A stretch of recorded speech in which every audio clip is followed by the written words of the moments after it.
देखो सब यहाँ पे क्या करना था, दो चर वाले रैखिक समीकरण का क्या करना था, ग्राफ खींचना था। ठीक है, तो दो चर वाले रैखिक समीकरण का ग्राफ खींचने के लिए हमारा यही दिया हुआ है, ये वाला समीकरण, ये वाला y माइनस एक्स बराबर 0। इसको क्या करना है, ग्राफ खींचना है। सबसे पहले इसको लिख लो, y माइनस एक्स बराबर 0 लिख लेगा। उसके बाद देखो तुम लोग को बताते हैं क्या करना है, एक बार फिर से बता देते हैं। y माइनस एक्स बराबर 0 है तो y को बाएं करो और x को क्या भेज दो, दाएं भेज दो। बाएं माने ये बाएं हाथ, ये दायां हाथ, तो y को इधर ही रहने दो, x को दाएं भेज दो, तो माइनस एक्स इधर आएगा तो क्या हो जाएगा, प्लस एक्स हो जाएगा। अब क्या करना, आराम से हो जाएगा, आराम से क्लास में बैठिए। अब y बराबर x हो जाएगा। मैं क्या बोला था, इस समीकरण को लिख लो, y को बाएं लिखो और x को क्या कर दो, दाएं भेज दो। बैठ जाओ क्लास में, बैठ जाओ, आराम नहीं करो। अब क्या करेंगे बाबू, जल्दी बैठो, हम इतना कर लेगा। अब हम अपने से, तुम क्या बोले थे, अपने से x का मान रखना है। कहां से रखना है, 0 से। x का मान अपने से रखो, x का मान कितना रखेंगे, 0। तुम ही बताओ y का मान कितना आएगा, दोनों बराबर है, ये दोनों बराबर है, x का मान जो रखोगे ना वही y हो जाएगा, दोनों बराबर है। तो x का मान 0 रखोगे तो y का मान भी क्या हो जाएगा, 0 हो जाएगा। उसके बाद क्या करना है, x का मान क्या रखना, अब 0 के बाद 1 रखना। तुम बताओ y भी कितना आएगा, 1 ही आएगा। फिर क्या करना है, x का मान कितना रखना, 2 रखना, y कितना आएगा, 2 आएगा। तो देखो ये वो 0 रख लिया, 2 को मान प्लस रख लिया, 1 को मान माइनस में रख दो। x का मान कितना, -1, y भी कितना आ जाएगा, -1 आ जाएगा। इतना काम कर लेगा, ऐसे बक्सा बना लेगा, हो जाएगा। अब क्या करना हम लोग को, आराम से सुनिएगा बाबू। अब हम लोग को जब ये काम हो गया, उसके बाद क्या करना हम लोग को, ग्राफ का कॉपी का आपके पास है, एक लाइन ऐसे ग्राफ पर खींचिए और एक लाइन ऐसे खींचिए। इसके बाद इसको x बोलिएगा, इधर वाले को x डैश, ये हो जाएगा y, और इधर क्या हो जाएगा बाबू, y डैश, और ये हो जाएगा ओरिजिन। उसके बाद हमने बोला था इधर में क्या करना है, प्लस मानिएगा, इधर में माइनस, आई ऊपर देखिए क्लास में देखिए, ये प्लस और नीचे में क्या करिएगा, माइनस। ये ग्राफ खींचने के लिए x अक्ष और y अक्ष को खींचना एकदम जरूरी है, खींच लेंगे। अब बात सुनिएगा, अब बात सुनिएगा, ये अगर आपको आ गया ना, आप 9th क्लास में पढ़ रहे हो, 9th का क्लास है, ये अगर आपको आ गया तो 10th क्लास में कोई चीज में दिक्कत नहीं होगा। If you draw graph of linear equation in two variable, then it means you are not any problem in class 12 or 10। अगर 9th क्लास में ये सीख लेते हैं ना तो फिर मजा आ गया। 9th क्लास में आप अगर इसको सीख लेते हैं तो फिर समझ लीजिए सदाबहार है 10th क्लास में। तो 9th वाले बाबू इधर देखिए, इतना तो काम कर लेंगे। अब x के मान को कहां रखिएगा, x अक्ष पर।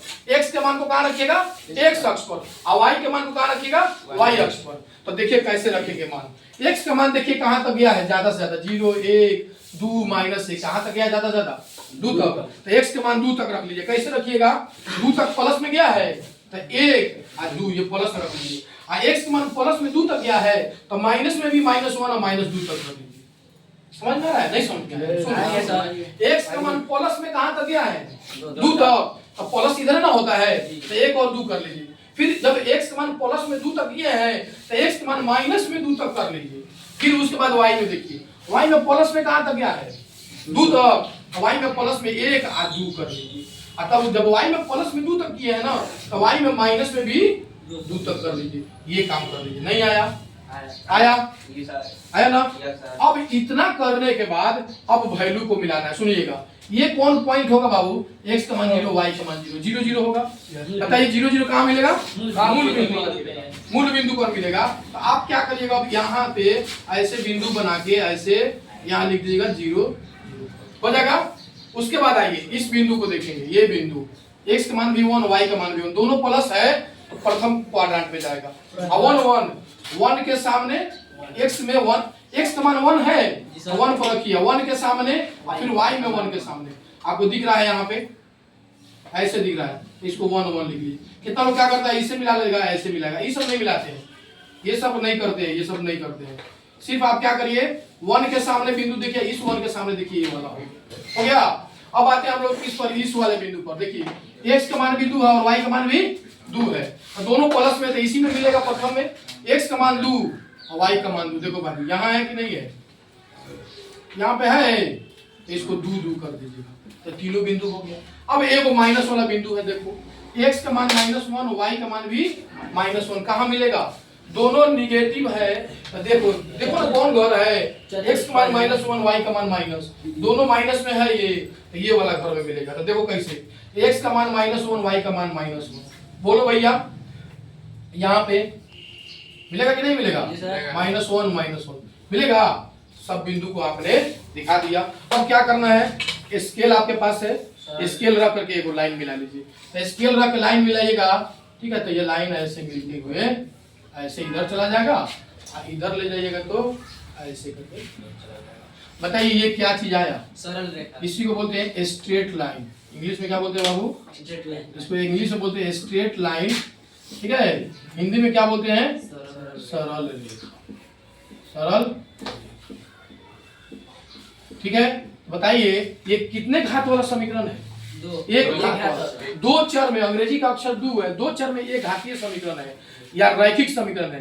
तो दो चर में रैखिक समीकरण का आलेख यानी ग्राफ हमेशा सरल रेखा है। क्लियर हुआ कि नहीं? यहाँ पे हम लोग नोट में लिख लेंगे क्या, सुनिएगा कि दो चर में, ठीक है, एक घातीय दो चर में एक घातीय समीकरण। दो चर में घातीय समीकरण को हिंदी में क्या बोलते हैं? रैखिक समीकरण भी बोलते हैं, नहीं बोलते हैं? दो चर में एक घातीय समीकरण, या बोलिए आप रैखिक समीकरण का ग्राफ लिख दें। ग्राफ माने आलेख। क्या होता है बाबू? सरल रेखा। सरल रेखा। जब भी दो चर में हो, तीन चर में, जितना चर में हो, घात एक है तो उसका ग्राफ क्या आएगा? सरल रेखा आएगा। बोलिए इसमें किसी को दिक्कत है? आएगा कि नहीं आएगा? सरल रेखा कोई दिक्कत नहीं है, समझ में आ गया? ठीक है, चलिए धन्यवाद बाबू।